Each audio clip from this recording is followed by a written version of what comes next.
Kažką naujo norėjai pasakyti? Būtų labai smagu, kad išgirstumėt šitą dalyką. Pasakok. Už orą apmokestys. Ir kiek kainuos įkvėpimas? Ar jis kainuos ten 10 centų, ar 16, ar 15, aš negaliu teikti, galbūt tik 5 ar 3. O kaip jie apskaičiuos, kiek įkvėpi? Už 16 milijonų eurų 5 metus nuomosis elektroninės rinkliavos sistemą iš Austrijos įmonės Kapš. Aš galiu būti laisvai, nes aš jais pasitikiu. Tai va. Yes, of course. O tai ką, vergai į tai? Piktinasi, kad iki šiol neaišku, kiek teks mokėti. Dabar ministerija sako, kad bus mažesni tie mokesčiai, bet kol kas tik tais, neturint konkretikos, labai sunku pasakyti, bet faktas tas, kad mokesčiai augs. Tai yra mokestis. Eilinis rėketas. Dėl to diskusijos labai aštrios, jeigu yra bendras sutarimas, kad tos mokestis turi būti, tačiau didžiausia mislė yra, o kokio dydžio tas mokestis bus.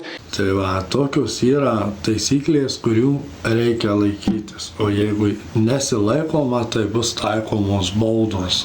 Petrai, kam tu šitą žinią transliuoji? Aš matau, kad kiti to nežino.